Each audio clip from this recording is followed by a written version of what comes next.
over there jamming. I hope everybody Oh my gosh, is Danielle, listening. you did the intro. Oh, my Lanta. Okay.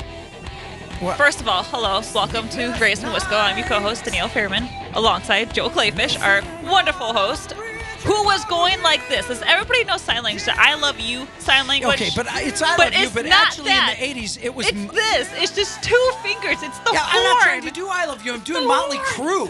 But That's you the were going Crue like sign from this. the 80s. This is not. This, Danielle. That is. Oh, it's the Crue. We are Everybody arguing knows over it that's the already. Motley Crue sign. How is okay? it the Motley Crue sign? I don't know. It's like devil horns plus a thumb. Like, yeah. You're just saying, It's I love so you, rocker. Motley Crue. I don't even want to. It's like fully rocked out Motley Crue. I love What's up, rock and everybody? roll. What's up, Wisconsin? Welcome to Raised in Wisco. I'm your host, Joel Clayfish. Alongside, what's your name?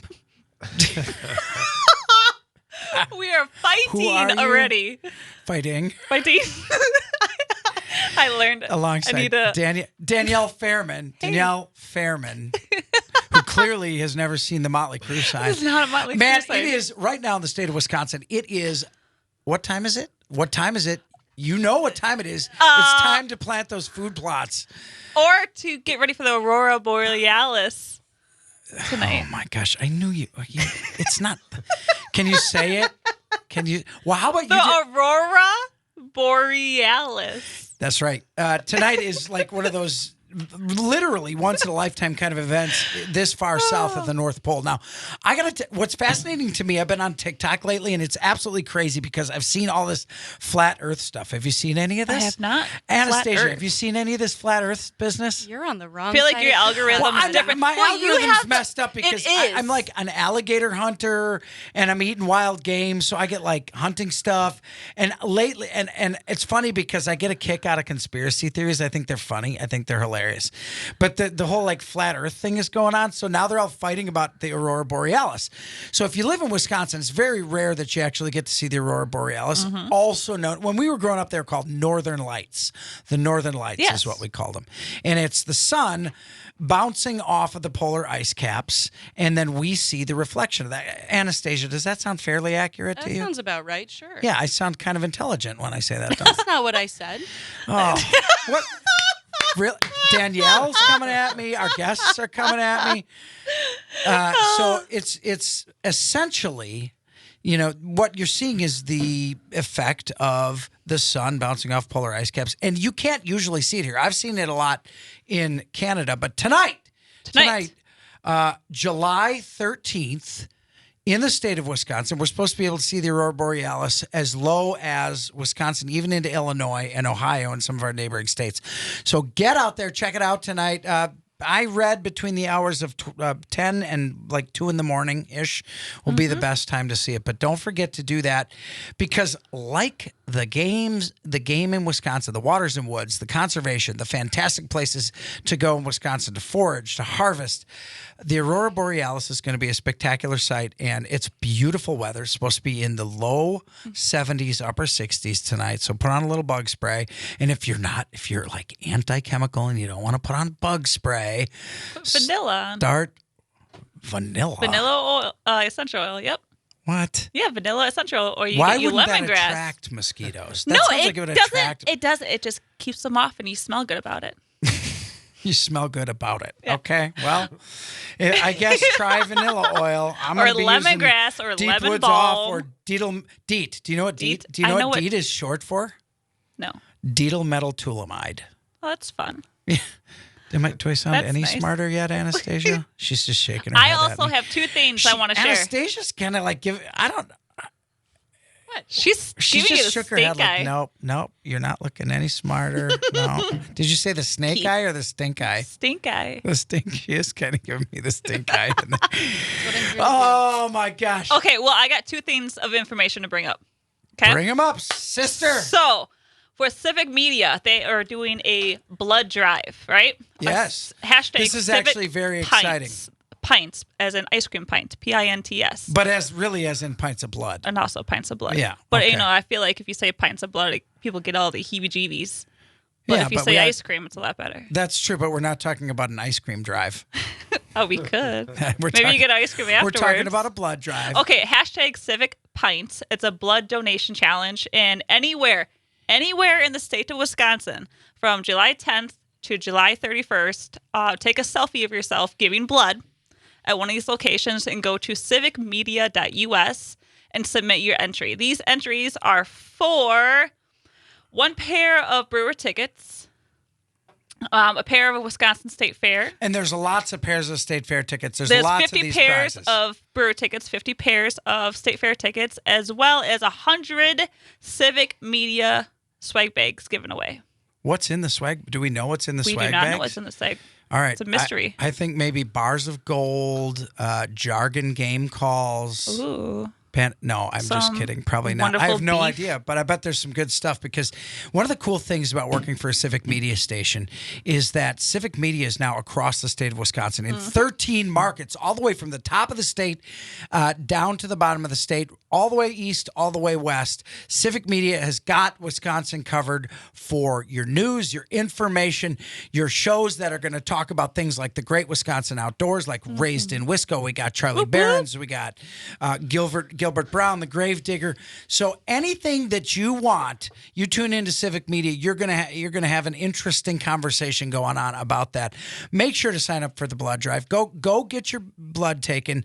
Take a selfie of that. And was it hashtag Civic Pints? Yep, Civic Hashtag Pints. Civic Pints, and you will be registered to win any of the great prizes that we have. But obviously, don't do it for the prizes. Do it because it's the right thing to do. And folks out there in hospitals and trauma centers across the great state of Wisconsin need your blood, They need and your- especially need the blood of those specific difficult types to find. You got your O blood, which covers all the blood, but your A negatives, B positives, and I'm not exactly sure exactly how they all work, but make sure you get out there and do that because not only is it a good thing to do, it's very community conscious, and that Ooh. if we are not community conscious on Raised in Wisco, I don't know what we are.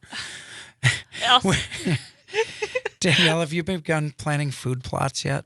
I have not been planning food plots. I have been kayaking with my new kayak, doing a silent You know sport. how I feel about kayaking. I do not. Well, I have one more piece of information, Joel. I said two. Oh, I go only ahead. talked about What's one. your second piece of information? This is actually kind of exciting. Let's hear it. So today, this episode of Raised in Wisco is number I couldn't tell you. 45. Number 45. Yeah, I It's was our going to wait to the 45th 50th on August 17th, but This is our 45th This is our episode 45th of Raised in Wisco, and it has episode. been an awesome time so far, and I feel like it's only getting better, and I know the listenership is growing because we start with our 7 loyal listeners out in Oconomowoc, the Kennedy clan, who, by the way, I'm so excited. Aiden's birthday is coming up. And Aiden, the brand new hunter that we took hunting for turkeys, and we took Mario. And Mario actually has a connection to tonight's show. I'm really jacked about our guests. Me too. Starting with Me the too. second section of the show, we're going to have a guy with one of the most fascinating names I've ever heard, and he's been a friend of mine now for almost 20 years. His name is John Then, and John Then is a man obsessed when it comes to deer hunting, but not just whitetail hunting in Wisconsin. Whitetail hunting in Wisconsin, mule deer hunting in Wyoming. He's got his own beef and cattle company that we're going to talk about. We're going to talk about organic eating and healthy eating and what proteins do for you and for your body. We're going to talk about John Then's wife's family, who has been huge in Safari Club International for decades and traveled the world. It's John's got his son Colin here, who helped introduce me to a young man, Mario. I think we've talked about it on the show before. Yep. An adopted young man, took him out, got him his first turkey ever, and that was a fascinating hunt because he literally missed a 23-pound tom 20 yards in front of him. But there were there were some dumb jakes around who hung out, and he ended up getting a jake in the bag by the end of the day, and it was awesome. And it was one of the most viral videos that we did on the Jargon Game Calls and the Provider Life Instagrams. Oh, wow. I I did not know literally that. sliced a fresh piece of the breast out. I said, now as a new hunter, you got to take a bite of it. And Mario was like ready to take a bite of it. Like right out of it. Just Like, raw, just right there. Like right sushi grade, man. Oh. Sushi grade in John Then's driveway. And then Then is a tough last name because you have to say the Thens. and thens. then is like what happens in a story after you say the first part. You say this happened, then, and that's like literally his last name. So it's kind of confusing to deal with. But you know what? He's a kind of a confusing guy sometimes, so it fits perfectly. And I know you know him, and you know you've I had do. some of your excellent hunting experiences with him too. And Anastasia, not how much only time do I we have before am the one break? of their Just 2.5 minutes. So 2.5 minutes. So John then and I met ages ago, a couple decades ago, and this guy is so obsessed with whitetail hunting, like so into whitetail hunting that he's patterning deer, he's planting food plots. He calls me one day after he's got. I'm just going to go to break on this story because I'm this so story, ready. He calls me and he's like, I can hear in his voice, like, you know that like tickle you get in the back of your throat right before you're going to throw up. Oh, sure. You know that like, ugh, ugh, ugh. You know, like that. No, what is it? You know, ugh. And he calls me and he's like, "Yeah, Joel," and he's all jacked up. He's like, "You're not gonna." I just had this like 1,472.7 million inch deer in front of me, which I'm not joking. turning He probably point buck. did because he's got a room full of like 150 to 210 inch deer. And the guy kills giant, massive whitetail on the rag. And he's telling me about this, and I'm like, "Why do you sound so?" He's like, "I think I'm gonna throw up."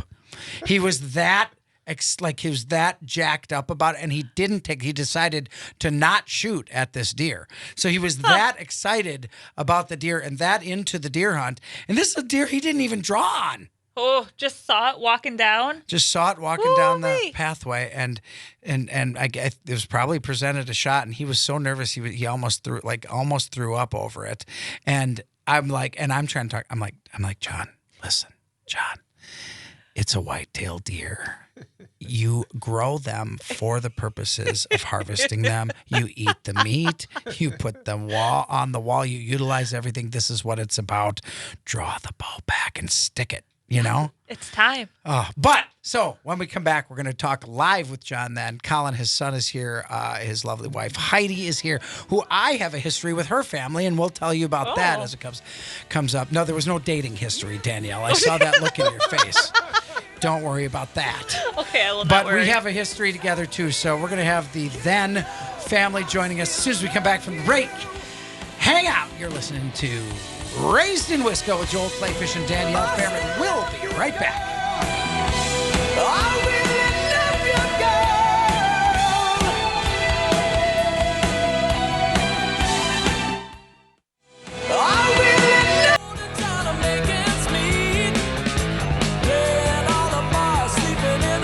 Welcome back, Wisconsin, to Raised in Wisco. I'm your host, Joel Clayfish, alongside Danielle Fairman. What, was I pretty close to right? Is that what you're telling me? Yeah, Danielle's looking up the Aurora Borealis I right just now. used Ask Google to look up the northern lights in Wisconsin.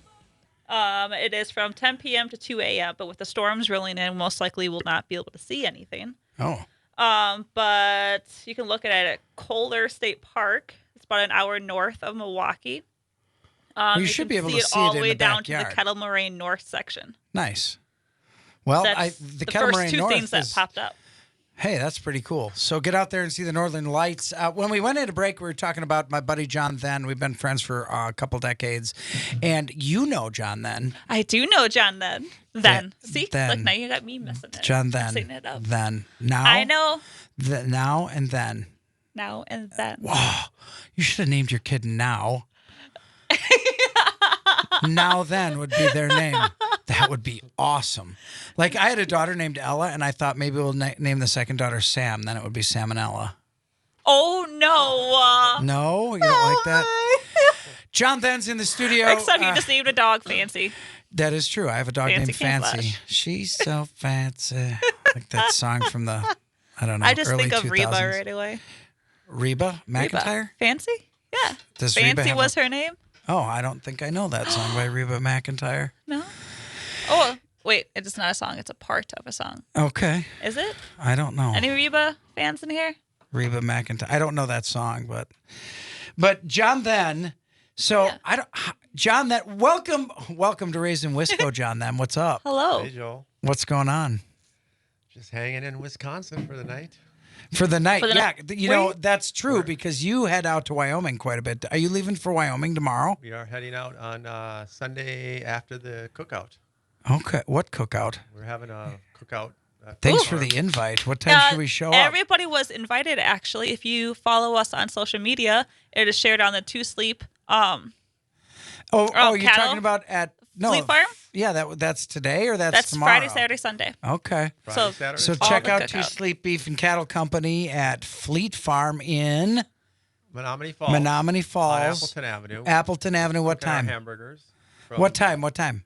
10 a.m. till 6 p.m. All right, we're going to talk more about Two Sleep. We're going to get to Two Sleep. We're going to get to eating organic and what it means for a hunter's body. How did we meet, John? Do you remember? Buck rub. Buck roast. That's shooting our bows. right. I'm going to tell. Like two strangers just went for the same That's how boat, Danielle the and I same met. arrow. True, I Just was caressed admiring your hands bow. ever so gently. Danielle. What? It wasn't a Hallmark movie. What are you even talking about?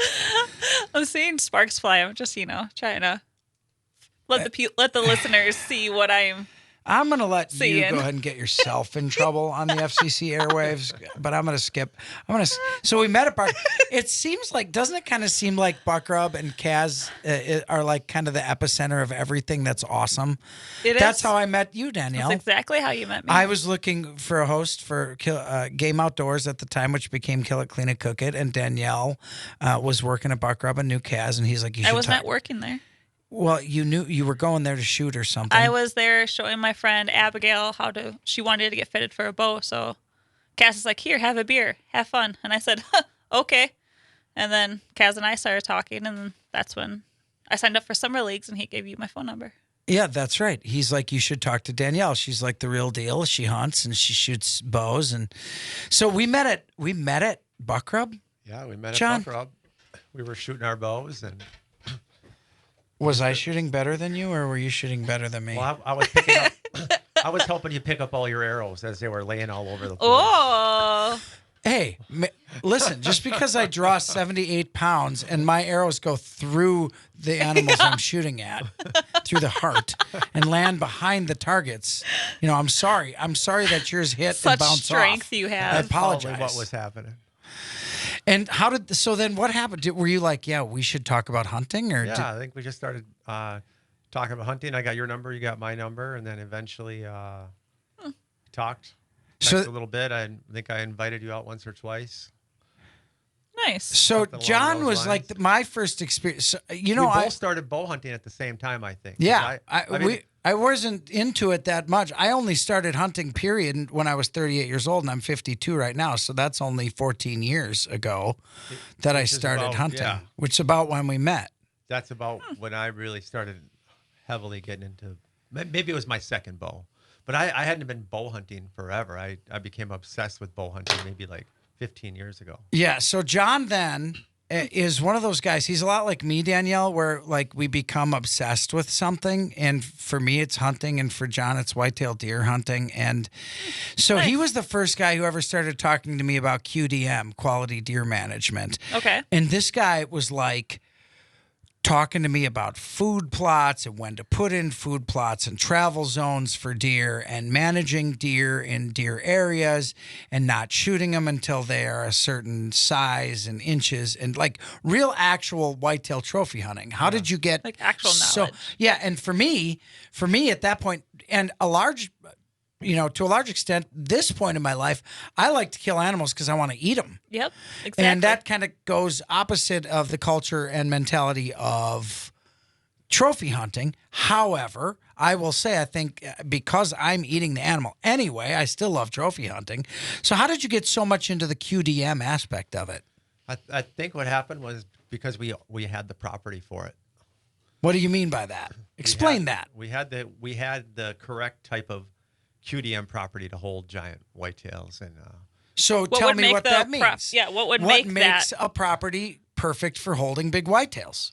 Food, water, shelter, and how you hunt it. That's the only thing that matters. Food, water, shelter, and how you hunt it. Okay, so That's it. when we come no back from the secret. break, we're going to start out with you explaining how food, water, shelter, and how you hunt in your mind has worked for you that you've been able to put massive whitetails on the wall consistently. And we're going to talk about the emotional roller coaster that happens. Okay. And then we're going to talk about your son, Colin, who's gotten some of his own giant animals. We're going to talk about Wyoming. We're going to talk about Two Sleep Beef and Cattle Company. In fact, Danielle is like the spokesman for it. So it's all coming together in one giant full circle. And John I also and have a summer grill box to open too. A Nice. special one. We got to get to break. John and I are going to Spain too. We'll probably touch on that. Oh. Habla español, John. We'll be right back on Raised in Wisco.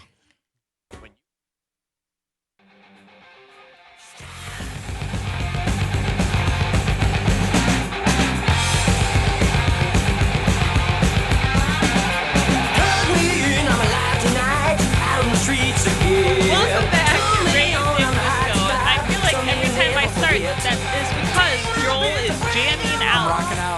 Rocking out, man. Molly Cruz, one of the first concerts I ever saw in my life. And I saw him in concert 2 or 3 times. And once where Tommy Lee had his drum set that went over the crowd and flipped upside down.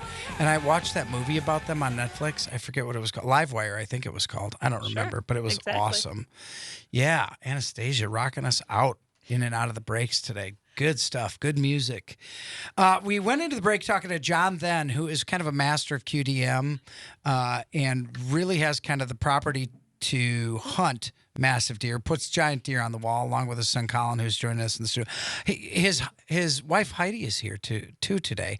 And I have to tell you, she is like one of the kindest, most genuine people I have ever met.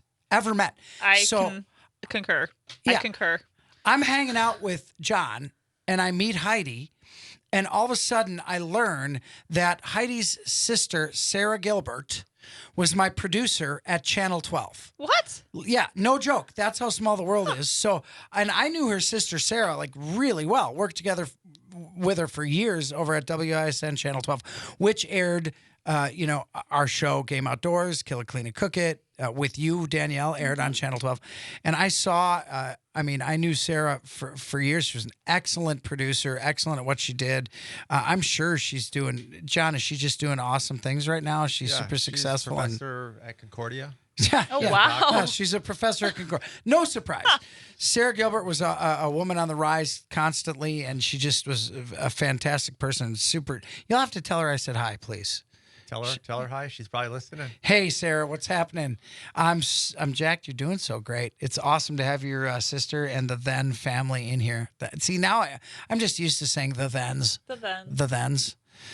But, John, we were talking about QDM. You said water, sleep, and eat. Sleep is very important. No, for the deer. And John, not in for the the tree deer. stand Food. at home.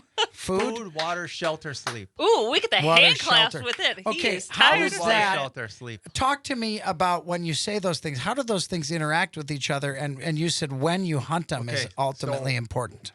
The food has to be located within the bedding area. So that's why people need to put food plots close to the bedding area so they don't have to travel off your property to go get food, right? There has to be water. Okay, close stop to the on that bedding. point because I'm going to ask a tough question. Danielle, does this occur to you? If you have a food plot, if you're hunting a food plot and the food plot is next to the bedding area, how do you get to it without disturbing the bedding area? Really, really good trails.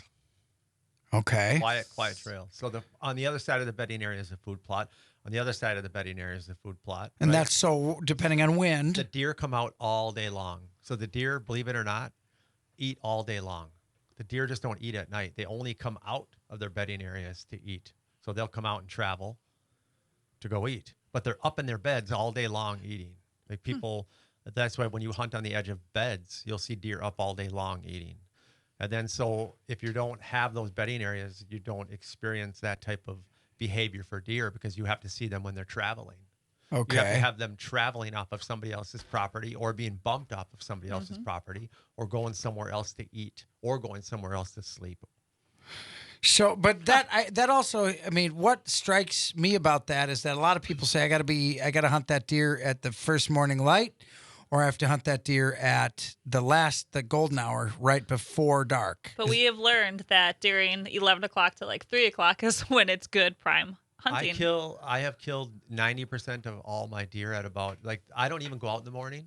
I'll wait for the sun to come up. I'll let the deer bed.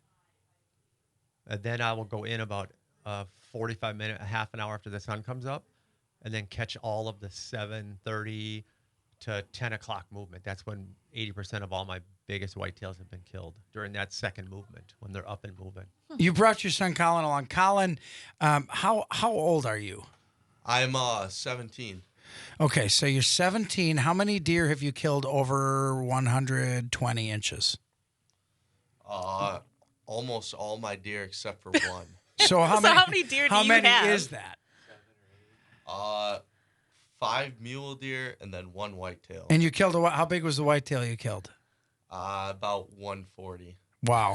So that's a beauty. So You want to know my biggest one? yeah, let's hear it. I don't know, like 6 inches. Yeah. Okay. I'm sure it's more than 6, but Danielle, Bloop. listen. I made I've been them hunting. into. I made them into earrings. That's how big they were. I've been hunting 15 years, 14 plus years. I finally killed a whitetail. Finally shot at a buck whitetail, and it was 142 inches. Okay. I'm 52 years old. I was 52 years old at the time I killed my first big whitetail. And I think a lot of people have that story. So, Colin, what's it like hunting on a property that is tailored for big whitetail? And do you, because the next story I'm going to tell is the story of my fearfulness when I sit on a stand on your property. What? Why? Oh, we'll get into it. I'll explain it. Colin, so take me through that. So the whitetail I killed this year, it was only maybe I had only hunted 3 or 4 times, just quiet afternoons, and I was sitting on my phone watching TikTok at about half volume in the tree stand. Half volume. Goodness sakes. Okay. And All right right. before- Stop. Wait a minute. This is Danielle. What?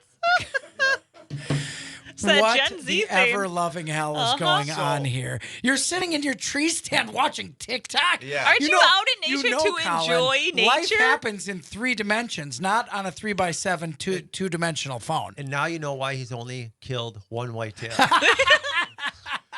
Because John's saying on that property, if you only killed 1, it's because you're sitting on TikTok. and he's only really started getting into hunting like whitetails fairly recently for Colin. Yeah. When did you Okay. start hunting? Like Uh, in general. I started mule deer hunting when I was very little, and I prefer mule deer hunting because rifles, long range shots, Driving around, Yeah. walking up and down in the mountains. Big- I mean, big packs. it's more of a Not having stalking. to. Yeah. Right, not it's more of having a to sit. stalking Yeah, attitude, big right? packs of deer, and you get to pick out a nice one and drop it. That's pretty what I cool. like about- So what is, I'm just curious. You're 17 years old, you said? Yeah. I got a 17-year-old daughter. What's your algorithm on TikTok showing you? What are you watching on TikTok?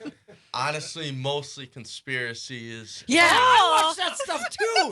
Like the flat earth stuff. Yeah. It's so wacky. I mean, I don't believe any of it, but it's great. Like, do you watch like how the pyramids were made by ancient aliens and stuff like that too? Because that comes up on my TikTok. don't I don't even- watch TikTok very much, but You don't even want to get me started about the pyramids. Oh, really? Lordy. Oh, I think we're gonna have Colin back and do an entire show about conspiracy theories. I think we should do. I will bring the popcorn. I will definitely not contribute, but I will listen. I'll tell you what. Some of the I'll conspiracy theories are so funny, and these people absolutely believe. You don't believe them, do you? You don't think the Earth is flat, do you? No. Why are you hesitating? You hesitated. You You think that never there's. hesitate. Do you think there's a firmament and there's a flat Earth? A little part of you I believes it. think there used to be a firmament. Okay. Well, the Bible says there's a firmament, so. I think it could have broken with the flood. Oh, okay. Oh boy, he's into this. The conspiracy theories on TikTok. So TikTok's going, and this deer all of a sudden. Yeah. So what happens? So I look up from my phone, and when last time I looked at the food plot, there had been nothing. So I looked up, and there was a nice filled out buck just sitting right in the center of the food plot, looking at me. So, it's So been he there had been a there a while. while, So- and you That's were our looking at first TikTok. thought. So he had been cruising through, and then as soon as I see him, I'm just like, I put my phone down. And Good job. Very proud Way of to you. go. You I put How'd didn't your that think phone feel? about down. Was that tough? Was that hard to put your phone Did you down? feel like you're putting down a piece of your soul? Hey. Velcro, John get goes, it was off. glued to his hand. Hey, man, I've got a 17-year-old daughter and a 20-year-old daughter, and I'm telling you, it's tough. Life happens in 3 dimensions, not on a 3x7 2-dimensional screen. But you can learn a lot on those, and they are a tool. So you finally put your phone down, and you had to pull your bow up. Yeah. And I shot it. Nice shot. And it ran about 50 yards just right into the beds. And then I- tipped over. Yeah. That is awesome. Well, that's awesome that you ended up, good ethical shot and it on was it. maybe my 3rd or 4th hunt of the season, beginning of the season. And I hadn't been going hard at all. Well, I'll tell you, I've had a couple chances to hunt on John Then's property, on your dad's property, and I have to tell you, he's so serious about it. He scared the crap out of me. So I'm sitting there one early evening, and I'm aware. I'm not sitting on my phone. I'm nervous as heck, like that I'm going to miss something. So I sit perfectly still. And I'm literally sitting so still for 4 hours straight. I'm worried about getting hemorrhoids. I am not moving. I am not moving on that bench seat. But to be fair, John, you have pretty comfortable seats. Those are pretty comfortable tree stands. Only the best for you. There's one that was a little wonky, and I'm a little bit hairy with high. And I was up in one. I think it was like 40 Do you feet not do in the air. heights? I don't do heights real well. I don't think you could find that stand. I think you were stumbling around for a while looking for it. That could be. I don't have a great sense of direction. I told you to either. go north, then you go south, then you Okay, you got then you go west. I am Then you more sit in the of wrong a, The stand. sun I'm more rises of a in the east, landmark sets in the person. west. I'm a little more of a landmark person, but then John will be like, "Yeah, you just turn out that one tree." And you might have been in the wrong stand that night, but whatever. Whatever. It all So turned out. I'm sitting there, and this 12-point buck walks out, probably a 140, 150, maybe. What do you think, Yeah, John? You saw it on cameras. It was. I don't know why you didn't shoot it. Oh, you son of a gun! You Okay. Now he sits there telling me that. Before the show started, they were going back and forth nonstop. And I guess 2 years later, something happened. Okay, This 'cause is a John- whole thing. There's tension in this room. Because John would always say to me, "Listen, Joel, we don't shoot immature bucks out here. So you got to make sure it's a 4 or 5-year-old." Now Okay, how do you- I'm 7 years into hunting at this point. I don't know the difference between a 4-year-old buck, a 5-year-old buck. You'd be a like, "Here, let me 7-year-old count buck. your teeth real I quick." can tell if they're big or small. And this buck comes out, and I'm thinking to myself, it could be a 4-year-old, it could be a 3-year-old. If I shoot it, John's going to be so mad. And then I'm looking at the buck, literally the buck of my lifetime, and he's standing 15 yards broadside, and I'm holding on to my bow, and I'm afraid to draw on it.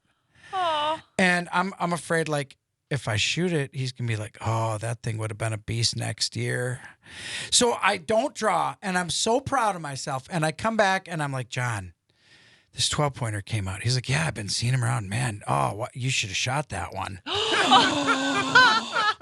Why are you laughing right now? You're just absolutely laughing.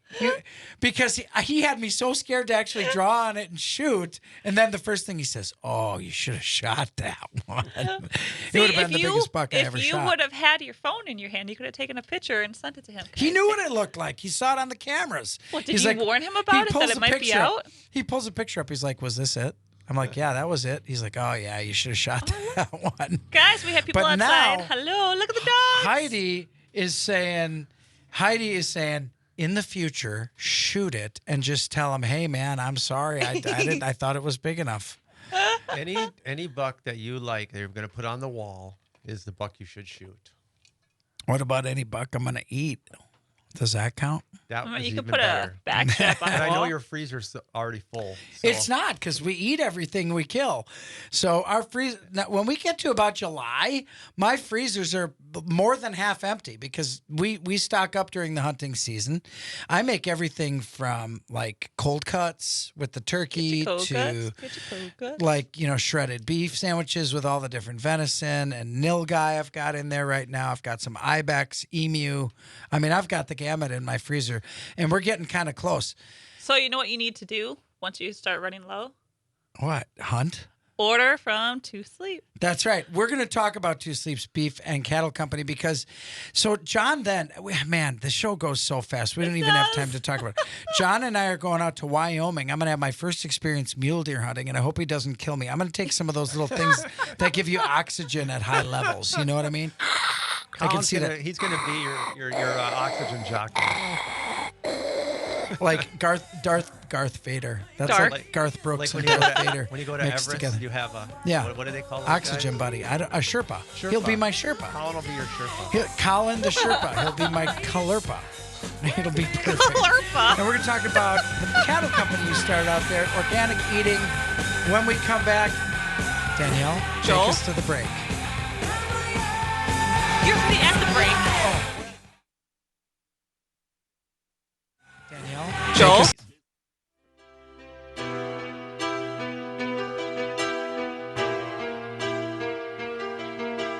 Home Sweet Home, Danielle. Bringing it home by Motley Crue. Home Sweet How Home. convenient. Are we mellow talking We're right bringing it now? home Very nice. And you're listening Welcome. to Raised in Wisco. to Raised in Wisco, the mellow tones of Joel, Clayfish, and Danielle. Guiding us through our venture is Anastasia on the ops board, taking us from segment to segment about how to harvest animals and put them on the table in Wisconsin. Okay, you're listening to 540 AM, WAUK, The Shaw 101 FM. Give us a call at 844-967-2... Oh, 844-967... Oh, no. Did you just forget 2789. 2789. There we go. There we go. That's all right. At least you know the whole number.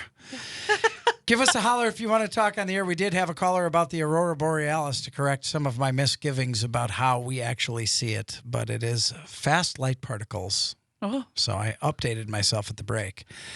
John then's been talking to us with his son Colin. His wife Heidi is in the studio. They are awesome, very close friends of mine. John and I'm so excited. I'm so excited. I have a mule deer tag for Wyoming. It's going to be so great. Bobby, I sell propane parts and propane accessories. Are you trying to be King of the Hill Hill? is awesome. So I get a chance. Now, after the draw, John, I didn't realize it's kind of hard to get a tag.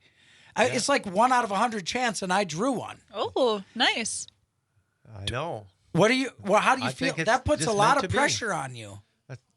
Hey, I'm the guide. He's the Sherpa. We'll get you a. There we go. Colin is the Wyoming Sherpa. I have to go ahead. What, Colin? I hope I'm getting paid. Oh, there dang. it goes. Hey, you are. Do you By know life you will be the experiences. Come Sherpa on. for a national television show co-host? We call that an internship, right? There we go. That sounds like an internship to me. I think he's talking about getting paid for me. Oh, from you? Yeah. All right. I mean, Yeah, you can I do mean- that. It's called an allowance. The Wyoming Sherpa. So I'm really excited because I drew this tag. I'm going to go out mule deer hunting for the first time in my life. I've hunted a lot of amazing things across this country and in other countries, but I'm excited about mule deer hunting. And you know what else I'm really excited about? So this is so bizarre. I mean, you want to talk about John then? John then is the quintessential picture of the entrepreneurial experience in the United States. He has invented and carried through on the American dream of his life. The guy starts businesses, is serious about hunting, figures out a way to do anything. Okay. And so he buys essentially thousands of acres in Wyoming and and starts a cattle ranch. Is it 40,000? Free. Well, it's, What are we at? Okay, You so at? it kind of all started out It started out where Heidi's family had some of it, and then Heidi and I bought a lot more of it, a lot more of the land. Okay, in Wyoming. Yep. So then we bought a big portion of the acres, and then we merged with one of our neighbors. So that's where our cattle run up and down the mountain. So they're all So you've got grass-fed, cattle stream. out there, and you think to yourself, "Hey, why don't we start a beef company? Organic eating, organic grazing beef." Yeah. So how do these cattle? How do they get there? How do they survive? What are they eating? Where are they living on the side of mountains? yeah, they come up. Because and I down think the, this concept to a Wisconsin farm or So- farmer so- is kind of a foreign yeah, concept, so right? basically, in Wisconsin, they stay at one elevation. Right. Right. You feed them grass that grows in the winter, and then you feed them hay in the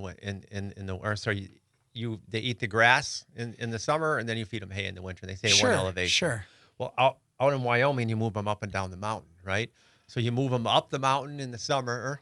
The grass is growing. Then you move them down the mountain. So they eat out their way on down the mountain. And then you have a home base down low that you've been making hay on.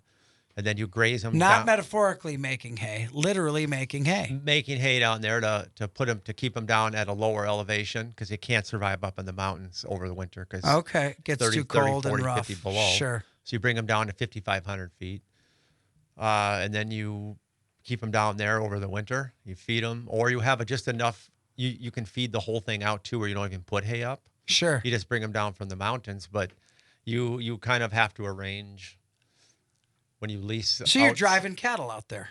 Well, yeah, but that's what all the ranchers do. They move them up and down, or they lease land. If they don't have enough high ground, they lease high ground. They lease low ground. They swap out. Chad Belding was in town a couple weeks ago, and one of the things we were talking about is the actual need to have, what you put in your body. Your physical fitness is an important part of being if you want to be a hunter that experiences a lot of things. And I'm telling you, I'm not good enough at it, Danielle. I'm not good enough at it. I need to be more fit. I need to be more careful with what I put in my body, and I need to be more apt to exercise and do that kind of thing.